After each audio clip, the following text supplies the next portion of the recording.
Terre. 1,4 million d'espèces identifiées à ce jour. Chacune participe à l'incroyable équilibre naturel dont nous sommes tous bénéficiaires. Dans notre écosystème planétaire, toutes les espèces interagissent selon des millions de combinaisons. De nombreuses sont encore insoupçonnées.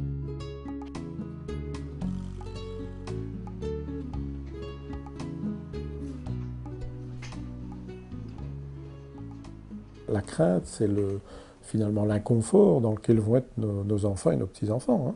Pas les problèmes qu'on nous suggère aujourd'hui, ce pas des problèmes qui vont arriver dans 1000 ans. Hein. On parle de 25 à 50 ans. Donc c'est l'affaire de une ou deux générations. Et donc c'est ça la crainte principale, c'est l'avenir.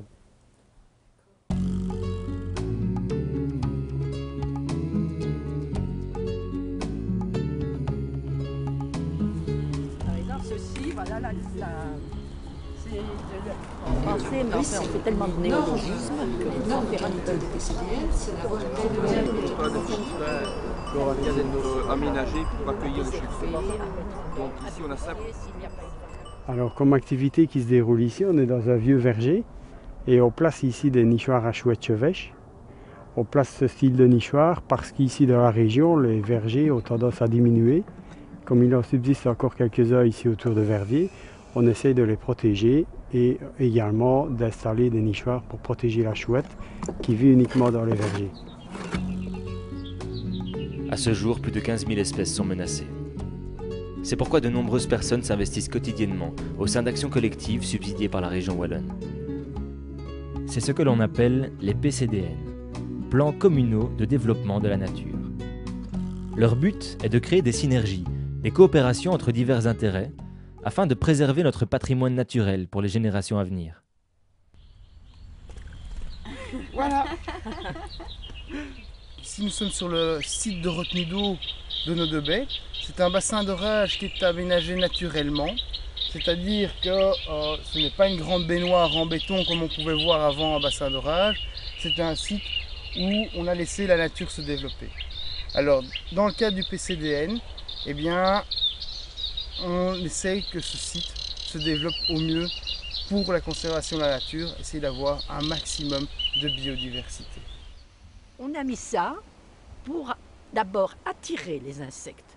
Vous savez, la parcelle ici, on y met des insecticides. Donc essayer de favoriser, de donner à ces insectes un endroit où ils puissent mettre leurs œufs et leurs larves tranquillement, que la métamorphose se fasse de manière naturelle. Au départ du PCDN, un des objectifs c'était de faire un inventaire de la biodiversité sur l'entité de la commune de Tellin. Et un des résultats de l'inventaire, c'est qu'on avait un patrimoine riche et diversifié, mais néanmoins il y avait des éléments manquants, et notamment les vergers aux tiges. Donc à ce titre-là, c'est développé un groupe verger.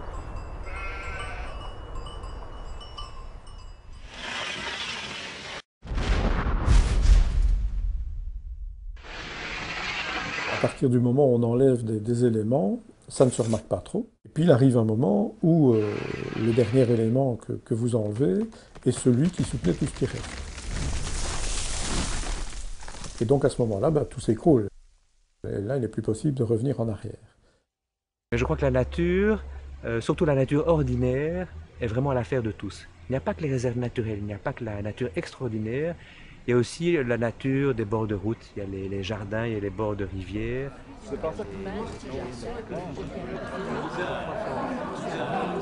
Ce qui est important, c'est que ces personnes arrivent à s'articuler les unes avec les autres et à connecter leurs passions et leurs intérêts les unes avec les autres. Et à mon avis, c'est l'énorme qualité des PCDN, c'est d'avoir proposé une méthodologie pour essayer de mettre en place cette action collective. Cette méthodologie comprend tout d'abord la formation du partenariat, résultat d'actions de sensibilisation auprès des citoyens. L'analyse des différents intérêts des participants s'amorce ensuite. Elle est basée sur un état des lieux préalable. De cette analyse découle la formation de groupes de travail et l'élaboration de fiches thématiques. Ces fiches indiqueront de manière précise les actions à mener et les moyens pour y parvenir. En d'autres mots, on détermine le plan. La collaboration des différents partenaires est ensuite scellée par la signature du plan et d'une charte. Dès lors, la réalisation concrète des actions peut commencer.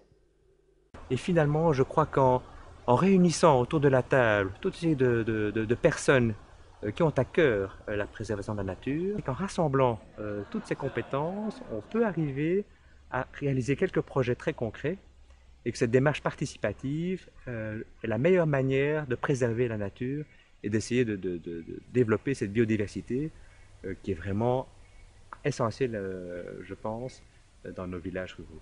Je pense que c'est vraiment un très bel exemple de collaboration. L'administration communale a pu occuper une partie de la carrière et y stocker son matériel.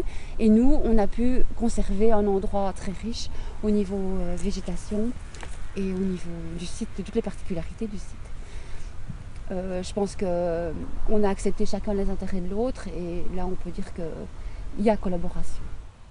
Vous voyez le cadre, venir ici une après-midi et désherber, c'est non seulement travailler, mais c'est aussi respirer l'air pur, respirer les odeurs et je ne sais pas, un sentiment de participation à la nature et à l'œuvre de création.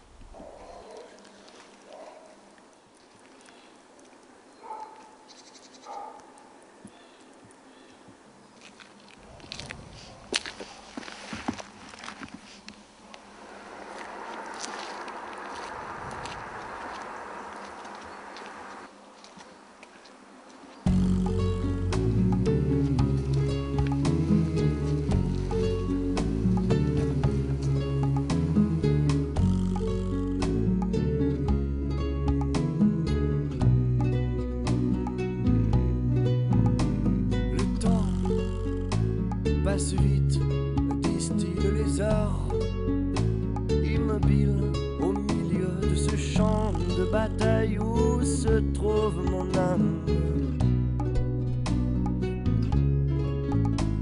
Mon cœur en jachère où j'espère à nouveau voir surgir la savane et danser, s'élancer de liane en liane, une lionne dont le charme